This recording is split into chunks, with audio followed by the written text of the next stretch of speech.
Assalamu alaikum, dear students. How are you? I hope you are fit and fine.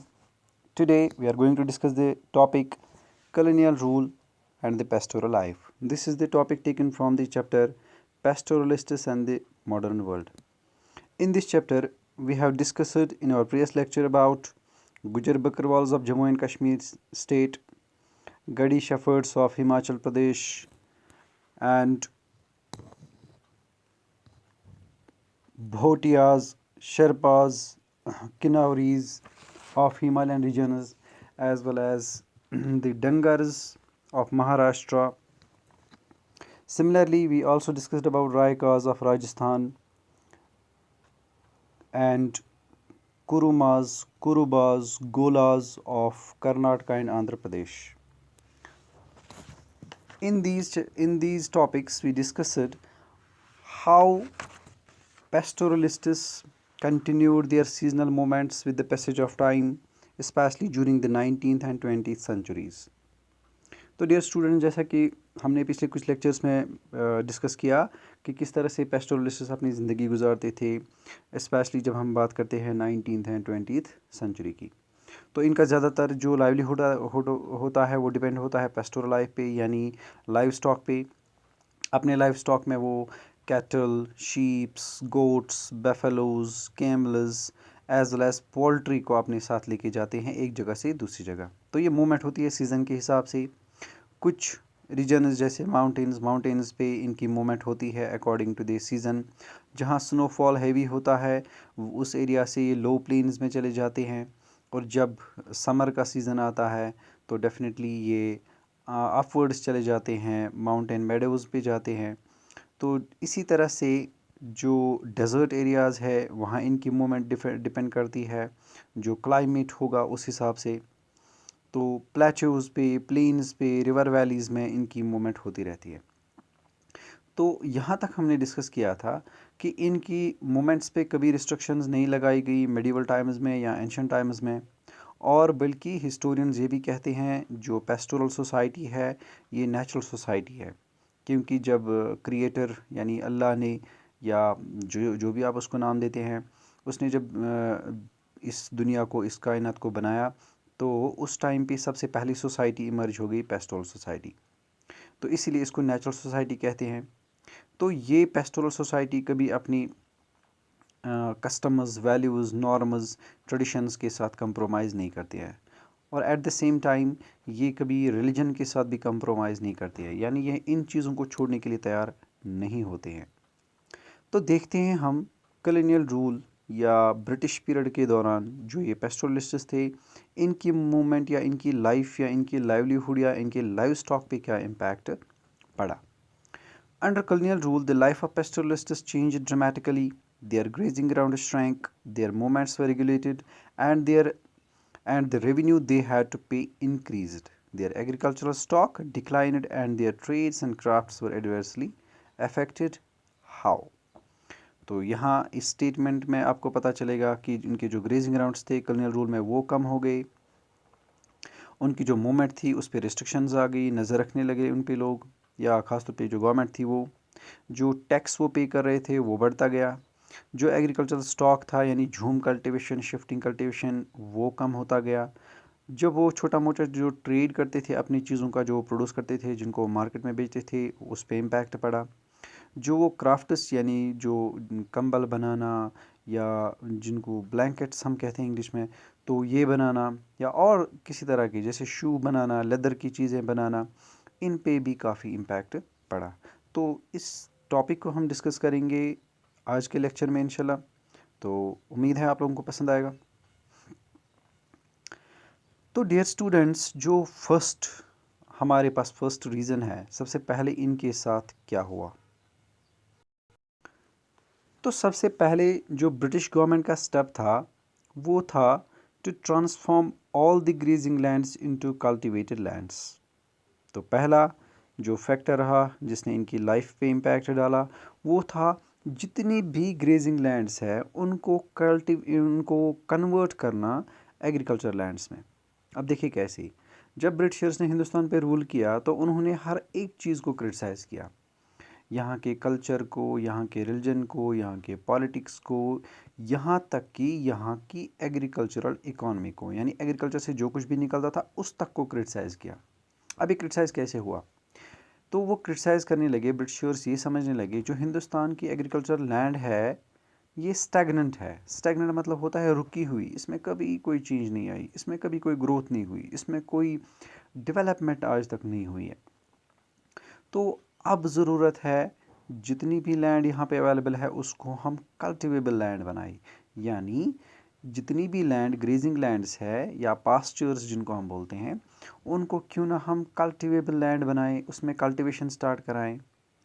तो इस चीज़ के लिए इन्होंने लाज बनाए। तो लाज के ज़रिए इन कल्टिवेबल लैंड्स में क्या हुआ, जितनी भी ग्रेजिंग लैंड्स थी उनको पेस्टोरलिस्ट्स के हवाले कर दिया गया, ये कहकर कि अब आप इन लैंड्स को कल्टीवेट कीजिए परमानेंटली। तो यहाँ एक बात बताना क्लियर, एक बात मैं क्लियरली बता दूं कि जो पेस्टोरलिस्ट्स थे वो झूम कल्टीवेशन करते थे, जिसको हम स्लैश एंड बर्न कल्टीवेशन कहते हैं। इस कल्टीवेशन में क्या होता था, पुरानी तरह की जो इम्प्लीमेंट्स होते हैं, एग्रीकल्चरल टूल्स होते हैं, जैसे फावड़ा होता है या फिर स्टोन के टूल्स होते थे, इन्हीं का इस्तेमाल करके ये ज़मीन को प्रिपेयर करते थे। जंगल का कुछ हिस्सा साफ़ करते और जो फिर वो जंगल का हिस्सा साफ़ करते, जो पेड़ पौधे घास वास उसको जला देते, उससे ऐश निकलता, ज़मीन इस मिट्टी के साथ मिलाते, कुछ ड्राई क्रॉप्स उसमें सोए जाते थे, सीड्स लगाए जाते थे, फिर वो कुछ देर के बाद हार्वेस्ट होता था, ये ज़मीन छोड़कर वो दूसरे एरिया में चले जाते थे। तो ये प्रोसीजर था कल्टीवेशन का ट्राइबल्स इस तरह की कल्टीवेशन करती थी। उन्हें परमानेंट एग्रीकल्चर या हम जिसको डीप एग्रीकल्चर कहते हैं वो उन्हें नहीं आता था। डीप एग्रीकल्चर मतलब क्या होता है, जब कल्टीवेशन प्लॉह यानी हल चला कर किया जाता है, तो हल जो है वो काफ़ी डीपली ज़मीन को, लैंड को टिल करता है। टिल मतलब होता है ज़मीन तैयार करने में हल का बहुत अहम रोल होता है, वो ज़मीन को डीपली तैयार कर लेता है, यानी वो नीचे चला जाता है। जबकि शिफ्टिंग कल्टीवेशन में सिर्फ सरफेस एरिया यानी टॉप लेयर जो होती है उसको तैयार किया जाता है। तो उन बेचारों को ये डीप कल्टीवेशन आती नहीं थी। दूसरी बात, जहाँ जहाँ ये ग्रेजिंग लैंड्स थी वहाँ 12 महीने पानी तो नहीं रहेगा, तो इस एरिया पे कल्टीवेशन करना काफ़ी डिफ़िकल्ट ही नहीं बल्कि ये तो हम कहेंगे सज़ा के तौर पे होता था। तो बहुत सारी पेस्टोरल कम्युनिटीज़ को मजबूर किया गया एक जगह रहने के लिए।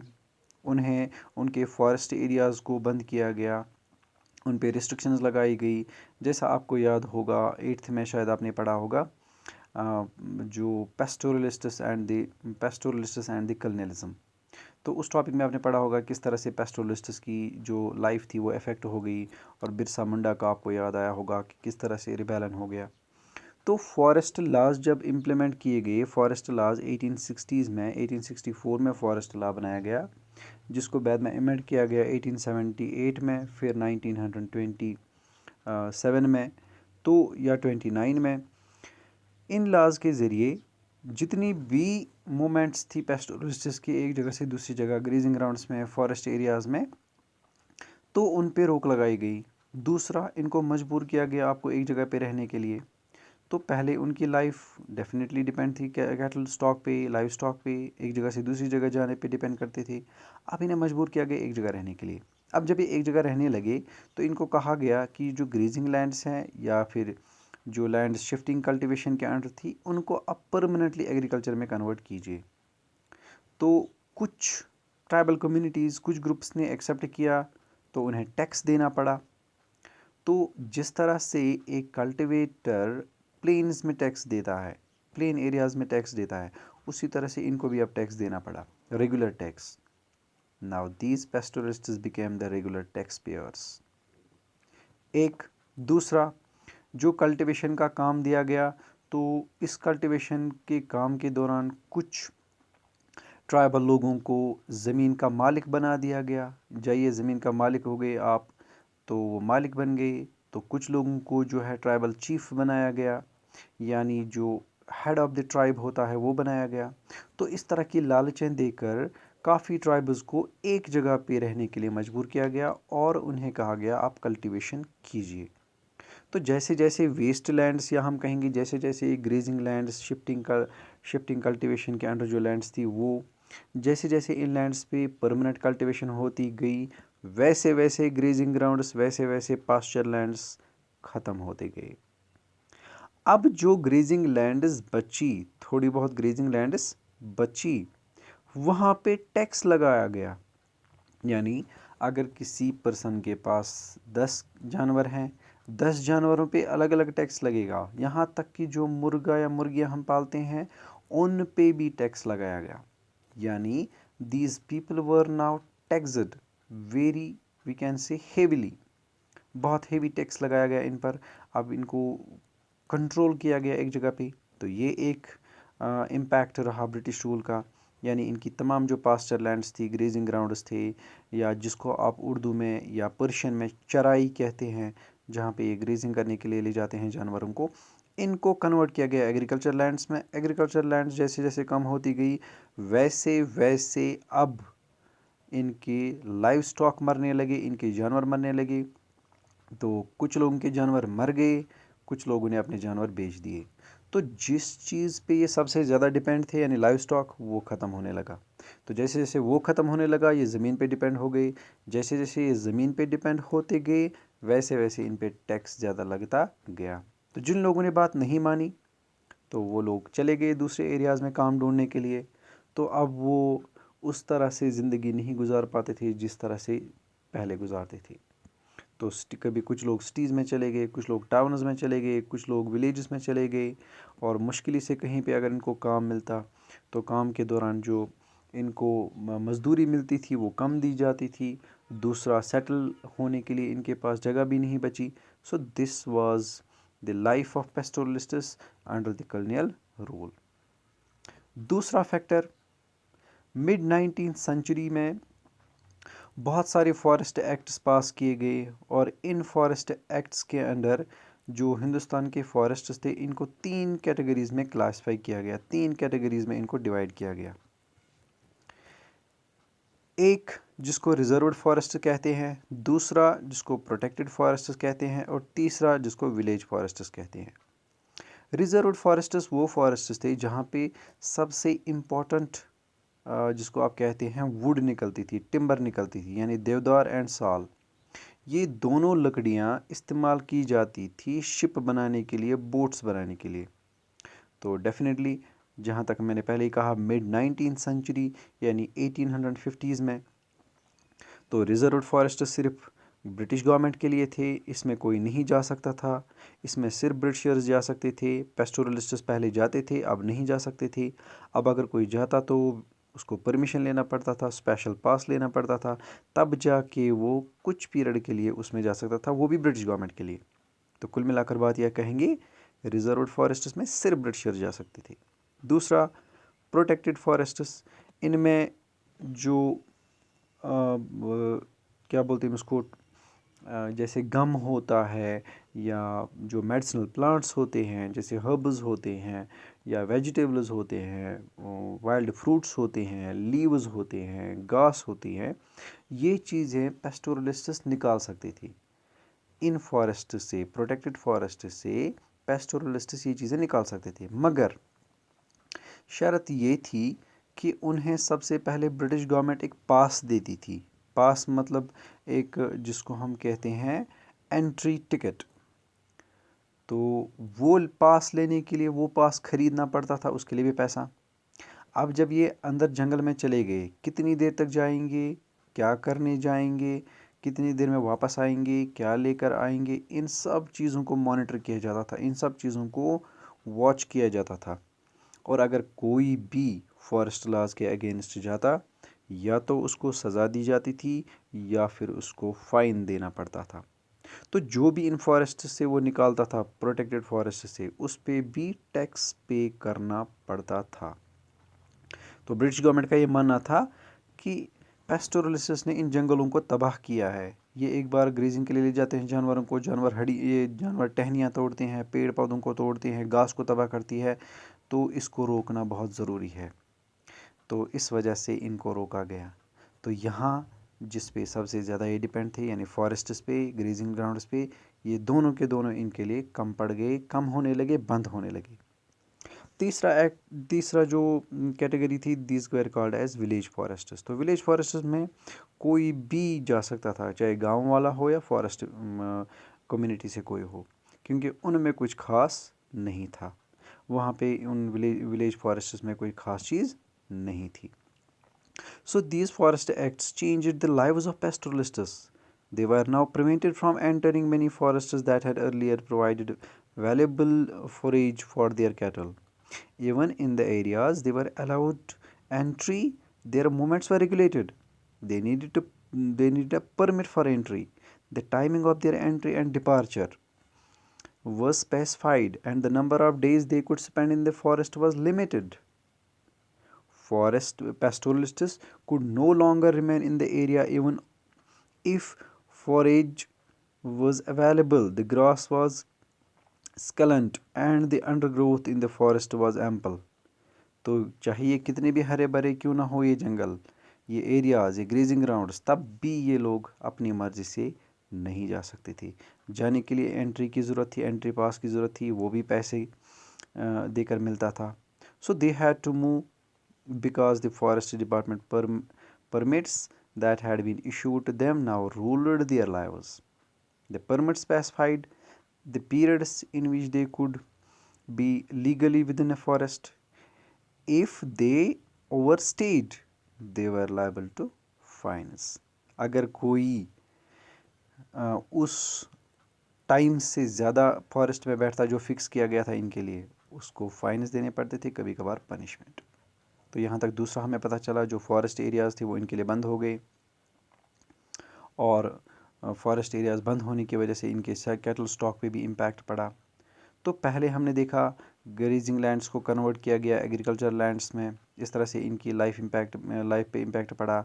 They became tax payers. दूसरा, फॉरेस्ट एरियाज़ इनके लिए बंद हो गए, अब इनकी एंट्री अपनी मर्ज़ी से नहीं बल्कि ब्रिटिश गवर्नमेंट की मर्ज़ी से होगी। अब तीसरा हम देखते हैं और क्या था। तो डियर स्टूडेंट्स, तीसरा इम्पैक्ट क्या था। जो ब्रिटिश गवर्नमेंट थी या ब्रिटिश ऑफिशियल्स थे, वो ये सोचते थे कि जो नोमैडिक लोग होते हैं, पेस्टोलिस्ट्स होते हैं, ये किसी एक जगह पे ठहरते नहीं।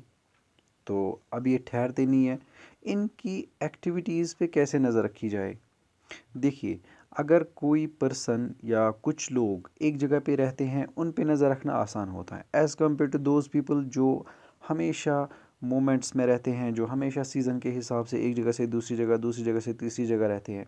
दूसरा, जो लोग एक जगह पे होते हैं उन पे रेगुलरली टैक्स लिया जा सकता है, जबकि उन लोगों पे जो मोमेंट में रहते हैं यानी पेस्टोलिस्ट्स, उनसे टैक्स कलेक्ट करना पॉसिबल नहीं होगा। तो कहाँ हम ढूंढेंगे, कहाँ उनको टैक्स कलेक्ट करेंगे। तो ब्रिटिश गवर्नमेंट क्या चाहती थी, ब्रिटिश गवर्नमेंट चाहती थी कि हम उन पे रूल करें जो लोग एक जगह पे सेटल्ड हों, और जो लोग एक जगह पे सेटल्ड होते हैं वो लॉज को मानते हैं, वो रूल्स को मानते हैं, वो पीसफुल होते हैं, वहाँ रिवोल्ट के चांसेस नहीं होते हैं। तो ये उनका मानना था। इसी वजह से ये चाहते थे जो पेस्टोरलिस्ट्स हैं वो एक जगह पे सेटल हो जाएं। तो एक, रूल करने के लिए एक जगह पे सेटल हो जाएंगे। दूसरा, इन पे टैक्स हम आराम से कलेक्ट कर पाएंगे। तीसरा, इनको हम मजबूर करेंगे वो क्रॉप्स कल्टीवेट करने के लिए जिनकी डिमांड पूरे यूरोपियन मार्केट में थी, जैसे जूट, कॉटन, वीट या फिर फूड ग्रेन्स, जो उस टाइम पे यूरोप मार्केट में काफ़ी उनकी डिमांड थी, ज़रूरत थी उन चीज़ों की। तो जैसे जैसे यूरोपियन मार्केट की डिमांड बढ़ती थी, वैसे वैसे यहाँ के लोगों की लाइफ इम्पैक्ट होती थी, उनकी लाइफ पे इम्पैक्ट पड़ता था। तो ब्रिटिश गवर्नमेंट यहाँ चाहती थी हम उन लोगों पे रूल करें जो एक जगह पे सेटल्ड हों, पेस्टोलिस्ट्स को सेटल किया गया एक जगह पे, और जो लोग मूवमेंट में रहते थे, जो लोग अभी भी सेटल नहीं हुए थे यानी नोमैड्स, उनको नाम दिया गया क्रिमिनल्स। कहा गया कि ये लोग क्रिमिनल्स हैं। बल्कि इसके लिए एक एक्ट भी पास किया गया 1871 में। In 1871, the colonial government in India passed the Criminal Tribes Act. By this act, many communities of craftsmen, traders, and pastoralists were classified as the criminal tribes. They were stated to be criminal by nature and birth. Once this act came into force, these communities were expected to live only in notified village settlements. They were not allowed to move out without the permit. The village police kept a continuous watch on them. तो my dear students, जैसे ही criminal tribes act पास हुआ 1871 में, इन सारे लोगों को मजबूर किया गया कि वो एक जगह पे सेटल हो जाएं, अदरवाइज़ दे वर पनिश्ड, दे वर फाइनड। उनका जो लाइफ स्टॉक था वो भी छीना जाता था। उनके पास जो फॉरेस्ट राइट्स होते हैं, यानी जो कस्टमरी राइट्स होते हैं फॉरेस्ट में जाने के, वो भी छीने गए। तो नतीजा क्या हुआ, जब फॉरेस्ट पीपल, जब पेस्टोरलिस्ट्स इनकी बात नहीं मानते थे, वो सेटल नहीं होते थे, उनको ज़बरदस्ती एक जगह पे ठहराया जाता था और नाम दिया जाता था उस विलेज को क्रिमिनल विलेज। तो यहाँ इस क्रिमिनल विलेज से ना वो अपनी मर्जी से बाहर जा सकते थे और ना ही वो अपनी मर्जी से किसी दूसरे विलेज में रह सकते थे। तो ये दूसरा था।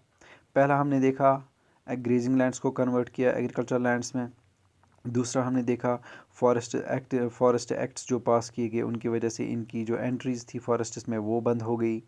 तीसरा हमने देखा इनको एक जगह पे सेटल किया गया ताकि ये जिसको हम कहेंगे लॉ अबाइडिंग बनेंगे या लॉ मानने वाले बनेंगे या फिर पीसफुल लोग बनेंगे। जो लोग मान गए उनको समझा गया कि they are not criminals, but जिन लोगों ने नहीं माना उनको नाम दिया गया क्रिमिनल ट्राइब्स।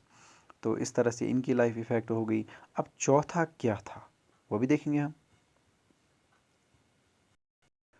तो डियर स्टूडेंट्स, जो चौथा इनका इम्पैक्ट पड़ गया, चौथा इनकी लाइफ पे इम्पैक्ट पड़ा, वो क्या था? It was tax.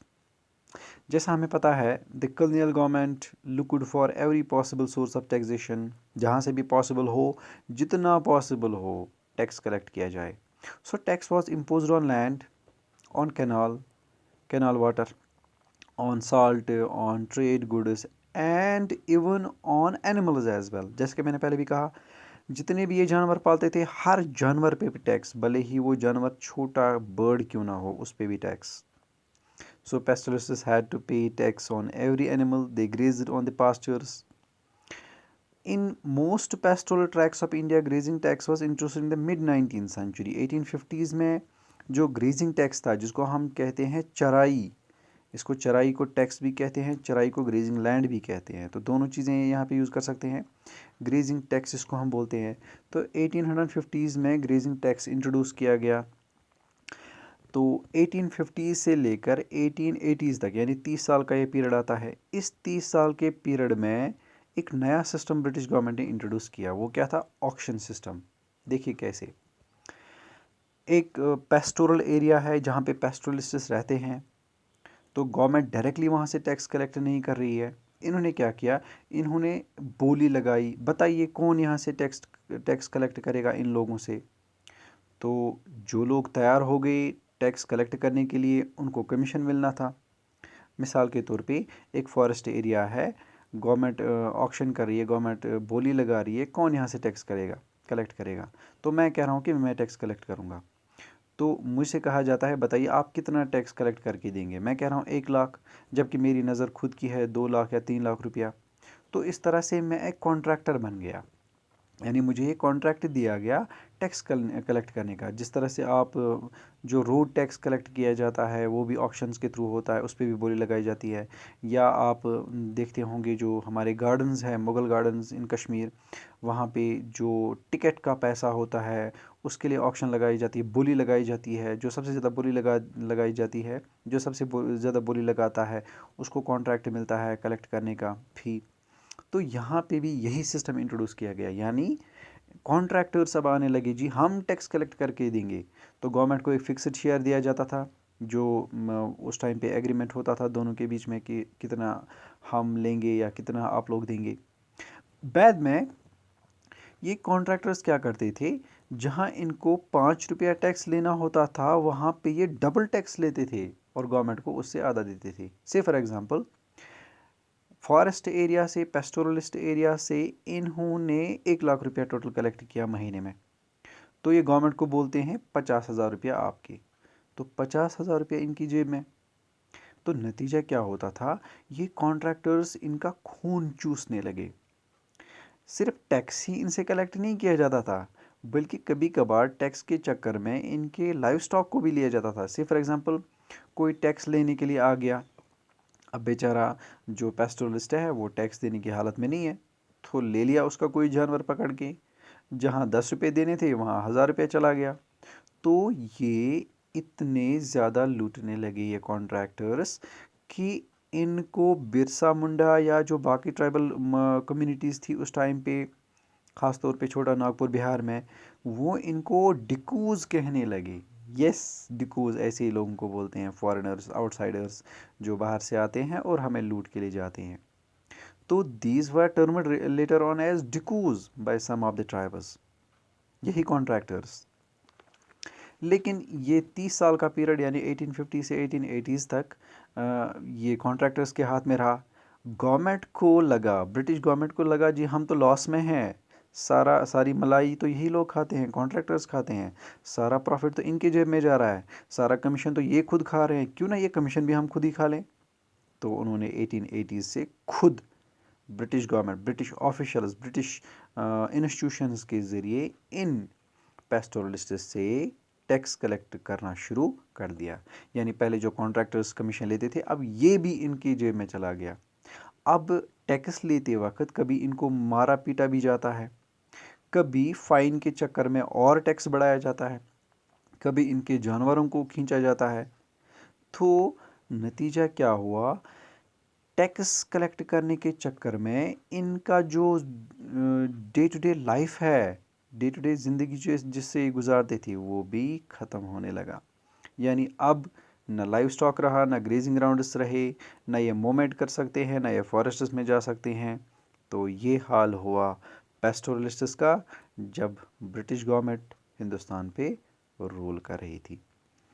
इतना ही नहीं, टैक्स कलेक्ट करने के लिए इनको एक पास दिया जाता था, यानी एक जिसको हम कहते हैं आइडेंटिटी कार्ड लाइक, ऐसा कुछ उस पे लिखा होता है आपके पास कितने जानवर है, कितनी गायें हैं, कितनी भैंसें हैं, कितने बैल है, कितनी मुर्गियां हैं, कितने मुर्गे हैं, कितने शीप है, कितने गोट है, आपको कितना टैक्स देना है मंथली या ईयरली जो भी है। तो ये सब कुछ उस पास पे लिखा होता था। तो जब कभी भी ये टैक्स पे करने जाते थे या जब कभी भी इनको टैक्स पे करना पड़ता था, ये पहले पास दिखाते थे, उसी हिसाब से इनसे टैक्स कलेक्ट किया जाता था। Now these pastoralists who were mostly left by the earlier rulers without taxes, or we can say they were not supposed to pay any kind of tax to the rulers before the British period. But now, under British rule, these became the taxpayers.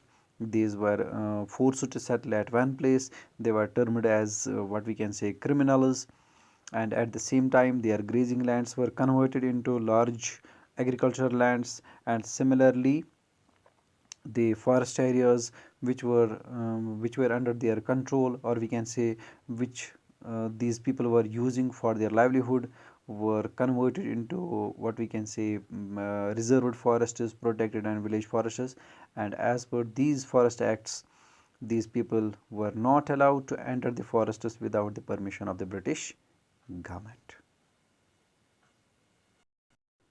तो बच्चे लोग, यहाँ तक हमने कुछ factors देखे जिनसे हमने पता चला कि जो फॉरेस्ट एरिया के लोग या पेस्टोरलिस्ट नोमैड्स थे, तो इनकी लाइफ कैसे अफेक्ट हो गई ब्रिटिश रूल के under.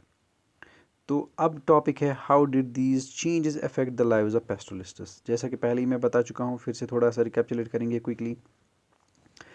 These measures led to a serious shortage of pastures. When grazing lands were taken over and turned into cultivated fields, the available area of pasture land declined. Similarly, the reservation of forests meant that shepherds and cattle herders could no longer freely pasture their cattle in the forests. Obviously, जब इन grazing lands को convert किया गया agriculture lands में, तो forest ये grazing lands कम हो गई। Grazing lands कम हो गई तो लाइव स्टॉक पे इम्पैक्ट पड़ा, बहुत सारा लाइव स्टॉक मर गया, बहुत सारा लाइव स्टॉक इन्होंने खुद बेच दिया। नतीजा क्या हुआ, अब ये जानवरों से ज़्यादा किसी और पे डिपेंड थे, ख़ासतौर पे मजदूरी पे। दूसरी ओर जब फॉरेस्ट को रिजर्व या प्रोटेक्टेड बनाया गया, तो अब ये उन फॉरेस्ट में खुद नहीं जा सकते थे, यानी अब इनकी मूवमेंट्स पे restriction. As pasture lands disappeared under the plough, the existing animal stock had to feed on whatever grazing land remained. This led to continuous intensive grazing of these pastures. Usually nomadic pastoralists grazed their animals in one area and moved to another area. These pastoral movements allowed time for the natural restoration of vegetation growth. When restrictions were imposed on the pastoral movements, grazing lands came to be continuously used and the quality of pastures declined.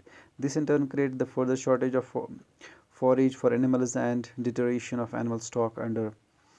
Underfed cattle died in large numbers and during vacancies, scarcities and famines. देखो एक और problem dear students, वो क्या थी? जैसे जैसे pasture lands को convert किया गया एग्रीकल्चर लैंड्स में, तो वैसे वैसे ग्रेजिंग लैंड्स कम हो गई. अब जितनी भी ग्रेजिंग लैंड्स बची हैं उन पे कंटिन्यूसली ग्रेजिंग होती गई. टैक्स तो वो पे कर रहे थे, लेकिन उन पे कंटिन्यूसली ग्रेजिंग होती गई. मतलब क्या? पहले पेस्टोलिस्ट एक ग्रेजिंग लैंड में जाते, दूसरे दिन दूसरी जगह पे, तीसरे दिन तीसरी जगह, चौथे दिन चौथी जगह, 30 दिन इसी तरह से ये अलग अलग ग्रेजिंग लैंड्स में अपने जानवरों को ले जाते थे. अब अगर इनके पास कम ग्रेजिंग लैंड्स है, पहले 30 थी, अब मान लीजिए खाली 10 है, तो अब 30 दिनों का पूरा प्रेशर आएगा इन 10 लैंड्स पे जो इनके पास अवेलेबल है. तो डेफिनेटली जब बार बार जानवर जाएंगे एक ही ज़मीन पे घास चरने के लिए, तो ग्रेजिंग लैंड में कौन सी घास उगेगी? इसको टाइम ही नहीं मिलेगा फिर से ग्रो होने के लिए इस घास को. तो डेफिनेटली ये ग्रेजिंग लैंड भी तबाह. यानी एक वो जो कन्वर्ट हो गई एग्रीकल्चर लैंड में, दूसरे वो जो ओवर ग्रेजिंग यानी ज़्यादा ग्रेजिंग की वजह से तबाह हो गई. तो जब ग्रेजिंग लैंड ही तबाह हो गई, लाइव स्टॉक कैसे सर्वाइव करेगा? तो जैसे मैंने पहले कहा, बहुत सारा लाइव स्टॉक ख़त्म हो गया, इनके जानवर मरने लगे. जानवर मरने की वजह से डिपेंड हो गए किसी और चीज़ पे, यानी मजदूरी पे, या फिर डेफिनेटली उसी जिसको हम कहते हैं सेटल्ड एग्रीकल्चर. यानी अब ये ज़मीन से ही ज़मींदारी करने लगे, लेकिन फिर भी ये सुकून से नहीं रह पाए. रीज़न क्या था? रीज़न था जो लैंडलॉर्ड्स थे नियर बाई विलेजेस में, जो ब्रिटिशर्स के एलाइज थे, जो ब्रिटिशर्स के सपोर्टर्स थे लैंडलॉर्ड्स, उन्होंने इनकी ज़मीनें छीननी शुरू कर दी. अब ये बेचारे न ज़मीन के न जानवरों के. ये थी ज़िंदगी इनकी जो ब्रिटिश रूल के अंडर आपने देखी. Look at this map, it will show you some of the tribal communities in India. This is taking the first one would be Gujars of what we can say Jammu and Kashmir, then followed by Gadis, Bhotias, Gujaras, Banjaras, Raikas, Malad Haris, Maladharis, Banjaras है, Dangaras है, Kurumas है, Kurubas है, Golas है, and Monpas है. These are the different tribal communities which are settled in India, and you can see the map, it will show you most of the tribal communities in India. So my dear kids, यहाँ पे जो हमारा नया topic है, इसी में जो इसी का सब टॉपिक है, it is how did the pastoralists cope with these changes. Pastoralists ने जैसे जैसे ये British laws, British policies introduce की गई, वैसे वैसे इन लोगों ने क्या किया. So pastoralists reacted in different ways. मतलब कैसे रिएक्ट किया उन लोगों ने? तो पेस्टोलिस्ट ने बहुत सारे स्टेप्स उठाए इनके अगेंस्ट. जैसे some reduced the number of cattle in their herds since there was not enough pasture to feed the large numbers. कुछ लोगों ने अपने जो जानवर हैं उनकी तादाद कम कर दी. Others discovered new pastures when movement to old grazing grounds become difficult. Obviously जब पुरानी ग्रेजिंग ग्राउंड्स बंद होते गए, नज़र नहीं आने लगे, उनकी जो उनको अंडर कल्टिवेशन लाया गया, तो ये नए नए पास्चर्स ढूंढने लगे. ये हो गई दो चीज़ें. तीसरी, after 1947 the camel and sheep herding Raikas for instance could no longer move into Sindh and grazing their camels on the banks of Indus as they had done earlier. Obviously जब हिंदुस्तान का पार्टीशन हुआ India Pakistan के बीच में, तो पहले जो रायकास जाते थे सिंध एरिया में, जो अभी पाकिस्तान का एरिया है, तो वहाँ नहीं जा सकते हैं. डेफिनेटली इनको हिंदुस्तान में ही कोई जगह ढूंढनी होगी, या जो राजस्थान का एरिया है वहाँ पे ही अपने जानवरों को ज़िंदा रखना होगा. So the new political boundaries between India and Pakistan stopped their movement. So they had to find new places to go. In recent years, they have been migrating to Haryana, where sheep can graze on agricultural fields after the harvest are cut. This is the time that the fields need manner that the animals provide. Definitely जब India Pakistan के borders बन गए तो इन लोगों ने अपनी जो grazing lands है नई डिस्कवर की। अब ये हरियाणा की तरफ जा रहे हैं, पहले सिंध की तरफ जा रहे थे, तो अब ये हरियाणा की तरफ जा रहे हैं, जहाँ पे एग्रीकल्चरल लैंड्स में इनके शीप ग्रेजिंग कर सकती हैं। और over the years some richer pastoralists began buying land and settling down, giving up their nomadic life. Some became settled peasants cultivating land, others took to more extensive trading. Definitely जब इनके जानवर मरने लगे तो उन्होंने ये नोमैडिक सिस्टम ही छोड़ दिया। कुछ लोगों ने ज़मीन खरीद ली, अब उसके साथ बिजी है। कुछ लोगों ने जो छोटा मोटा ट्रेड है उसमें अपना जो है किस्मत आजमाना शुरू किया, यानी वो अब ट्रेड करने लगे। Many poor pastoralists, on the other hand, borrowed money from moneylenders to survive. At times, they lost their cattle and sheep and became laborers, working on fields or in the small towns. कुछ लोगों ने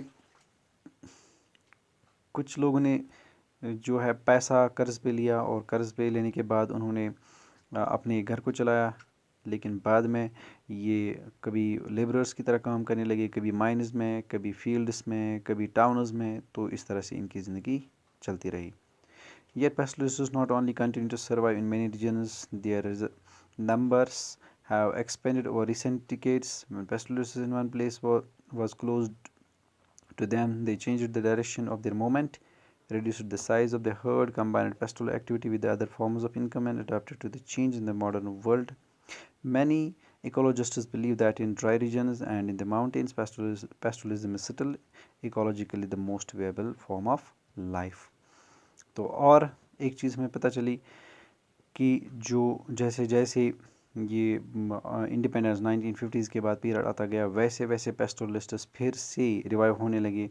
और बल्कि जो ecology है जिसको हम अपनी अर्थ साइंस को कहते हैं, तो हमारे एनवायरनमेंट के लिए इनकी जो मूवमेंट है काफ़ी इम्पोर्टेंट समझी जाती है, क्योंकि ये एनवायरनमेंट को साफ़ रखते हैं और साथ ही में जो हमारी जो डेली नेसेसिटीज़ है होती है उनको पूरा करते हैं। Such changes were not experienced only by pastoral communities in India. In many other parts of the world, new laws and settlements patterns forced pastoral communities to alter their lives. How did pastoral communities elsewhere cope with these changes in the modern world? This is our topic. तो न सिर्फ India में बल्कि दुनिया की different countries में ऐसा हुआ, ख़ासतौर पे जो कॉलोनियल पीरियड था उस दौरान। तो उसके बारे में हम नेक्स्ट चैप्टर में डिस्कस करेंगे। तब तक के लिए खुदा हाफिज़।